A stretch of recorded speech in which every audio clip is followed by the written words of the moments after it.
Hi guys, it's Marcus Maloney here, the Equity King, and I want to show you how real estate wholesaling can be used as a vehicle to generate wealth. Wholesaling is one of the vehicles I use to create long-term wealth, and you can too. So let's talk about real estate wholesaling basics for beginners. What will we review in this video? We'll discuss what is wholesaling, process of a wholesale deal, how can this generate wealth, real life case studies explained, and how to maintain your wealth. Why real estate, you ask? Did you know that 90% of all millionaires became so through real estate? Also, the majority of millionaires who found wealth some other way maintained their wealth through real estate. Interesting fact. So why not follow the breadcrumbs left by others? Real estate wholesaling defined. Wholesaling is getting a property under contract at a substantial discount and then offering the contract to an investor at a discount but not as substantial. Wholesaling is also providing a service to assist homeowners out of dire situations. So it's not only a possibility that you will make generational wealth, but you'll be helping others in need at the same time.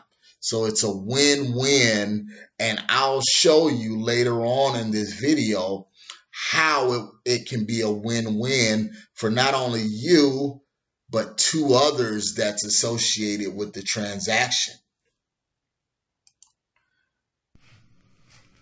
So now that we've went over the definition of wholesaling, let's review the process with this diagram that I have here. So we have all of the key players in the diagram, and we'll go over the process. So starting out, this is me here, the Equity King. So how do I get from me being here all the way to the end of the process?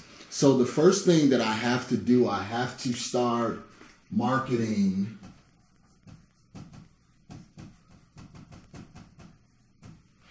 for distressed sellers, distressed properties.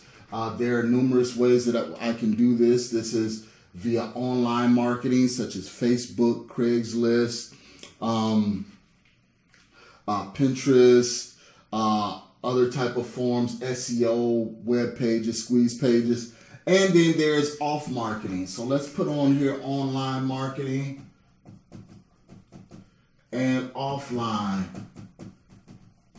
marketing. And the offline marketing is direct mail, door knocking, cold calling, such as that. So my aim is to target this marketing to my distressed seller. And my distressed seller is unhappy with this house. His house has, many repairs are needed, and he really don't have the money to make any of the repairs, and he needs the money. So there are many different reasons why you can find a property that is distressed and a seller that is distressed. So now that I've marketed to this distressed seller and I got him and I have him on the phone, the next we're going to do is try and find out what the situation is. And again, like I said, the property is in distress, it needs repairs, and he doesn't have the money to make the repairs. So in essence, now me, Mr. Happy, finds Mr. Sad, and my aim is to solve his solution, bring a solution to his problem. So we enter into a contract to purchase this distressed property. So now we're under contract. I have now what is called equitable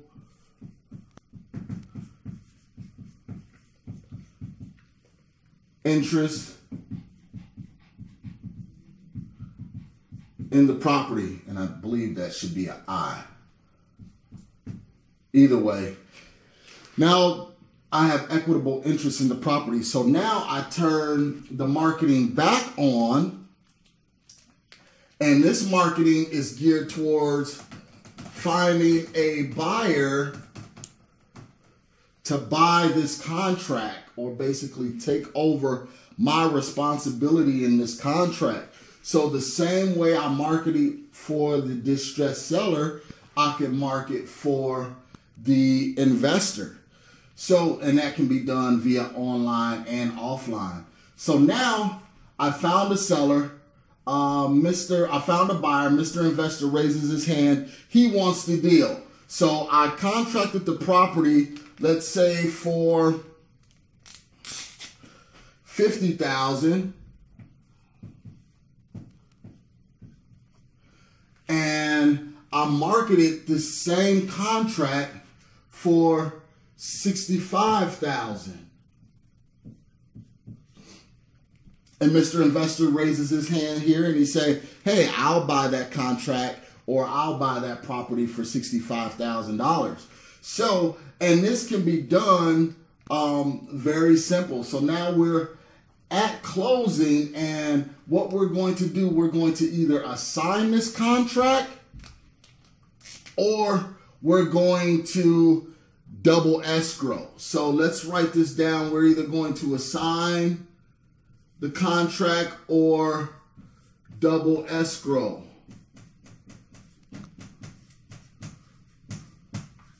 I talked more about these two closing strategies in the previous video, so I'll put links to that video in the show notes. But assigning a contract, we normally do this if the contract, the spread between the original purchase contract with the seller and the contract with the buyer is between anywhere from $0 to $8,000. Okay? Anything above $8,000, we normally double close. So, what is the difference, you ask, between assign and double close? Well, the difference is assigning the contract, everyone is privy to the numbers. Everyone knows that you got this contract for $50,000 and now you're selling it for $65,000. So there's absolutely visibility to all legs of the transaction. So if you're assigning it, your buyer, your seller here may get upset because you're making, over $8,000, or your buyer may say, hey, you're making too much money on this deal.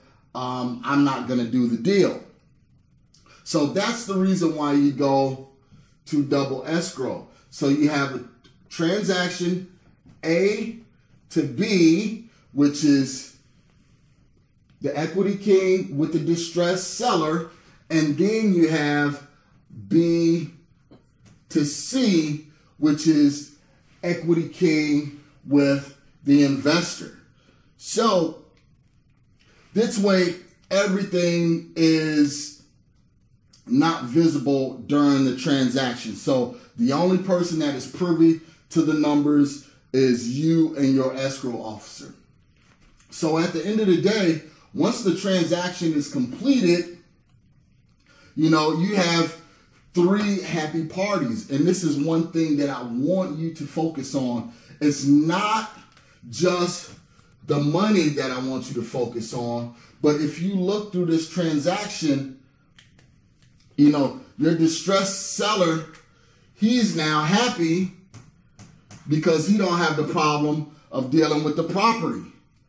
The equity king, myself, I am happy because I made $15,000 in the transaction. And the investor is happy because he has a property that is below market. So the after repair value, so once the investor 100, and $10,000. So I was able to get it under contract for $50,000. I was able to sell my contractor to my investor for $65,000, and now the investor will put a little work into it and be able to sell it for $110,000. So this is why you have 3 happy parties. So this is the basic wholesaling 101 transaction right here. So let's dig back in and look at what we should do next. So just to recap, here is the process of the deal. First, the equity king or yourself as the wholesaler will do marketing. Again, that will be online marketing and offline marketing. Once the marketing is out and you receive an interested seller, then you'll have that conversation with the seller and negotiate and then get the property under contract. Then you will turn your marketing back on to find your buyer. And that marketing can be Craigslist, it can be direct mail, or it could be Facebook ads, something of that nature online to find your buyer. Once you have secured a buyer, you'll send that buyer either the assignment agreement or the double escrow. And then finally, you will go to closing. So you have the distressed house, deal with the seller, find the investor, deal with the investor, and then you're walking from closing a very happy camper. So here are a few of the deals that I've facilitated and I've done, and I just want to show you some of the numbers and the difference between when you should double escrow and when you should assign. And also these numbers will show you how you can generate capital to then really do some damage and create long-term wealth for you and your family. So first, let's look at Flower Street. 2309 West Flower Street was here in Phoenix. As you can see, this was a fire damaged property that my seller received a letter on. And when he received the letter, the property did not have a fire. Unfortunately, the seller did not have any insurance, so he was considered in a distressed situation. He had a property that he needed to get rid of and do something with that had a fire. So here's the numbers. I purchased the property and put it under contract for $65,000. I then did the ARV and noticed that the property was worth about $175 to $200. So we wholesaled the property out at $101,000 and we made a profit of $36,000. So we used the closing strategy of the double escrow in order to get this done, because I'm sure if the seller saw that we made $36,000, they would have had a problem with that transaction. So now this is the most recent one that we've done. Actually, as I record this video, we just closed this one today. This is 3531 West Lamar Street in Phoenix, Arizona. So this house here, the seller lived out of state. The property was vacant. He was doing repairs on the property, but he could not come back and forth to continue doing the repairs. So the numbers on this one: purchased the property, got it under contract for $95,000.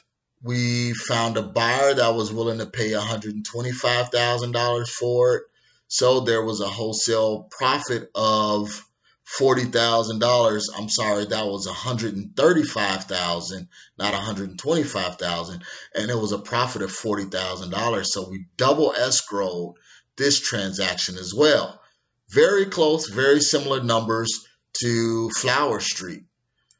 Then finally, 8343 South Aberdeen in Chicago, Illinois. You're saying, wow, okay, Phoenix, and Chicago. How did you do that? Well, we use a strategy called virtual wholesaling, where we can use the same strategies in our location and do it across the nation. So this property here, we put it under contract for $40,000, and we found an investor that was willing to pay $50,000 for it. So there was a $10,000 profit. So we assigned that contract. Because the spread was not as big, we didn't need to do the double escrow. So as a bonus, let's look. Ordinary earned income is the highest taxed income and thus the hardest to build wealth. So going to work, doing your 9 to 5, that is considered earned income, and you're taxed at the highest possible tax bracket. Portfolio income is paper assets such as stocks, bonds, and mutual funds. And then you have passive income, generally derived from real estate, royalties, and distributions. It is the lowest taxed income with many benefits and is the easiest income to build wealth with. So you have your diagram of earned income, and you convert that earned income to passive income or portfolio income. That way you can keep more of your money. So what we do, we take the proceeds from our wholesale deals and turn it into passive income by then buying rental property and receiving the passive income from it. So that's one strategy that we use to convert our wholesaling income into passive income so we can keep more of our money. So let's review millionaires who hold real estate. David Robinson, the Admiral Realty Capital, valued at more than $100 million. Emmett Smith has Smith Cypress Partners, LP, which is a commercial real estate holding company. Shaquille O'Neal, the Big Diesel. Shaq began building a real estate portfolio early in his basketball career, one which ESPN reported as being worth $50 million. And that was at the beginning of his career. Then we have Roger Staubach. With the Staubach Company, he had 50 offices in the U.S. and 1,100 employees before Staubach sold it for $640 million. And then finally, we have Miss Cochran of the Cochran Group, who sold her real estate investment company for $66 million. So as you can see, real estate is a way to wealth. So what's next?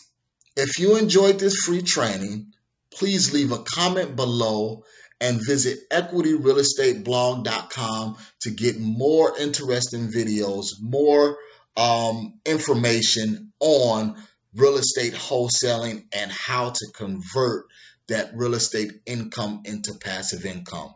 It's Marcus Maloney, the Equity King, signing off. You have a wonderful day and a wonderful evening, and remember to enjoy your journey as a real estate investor.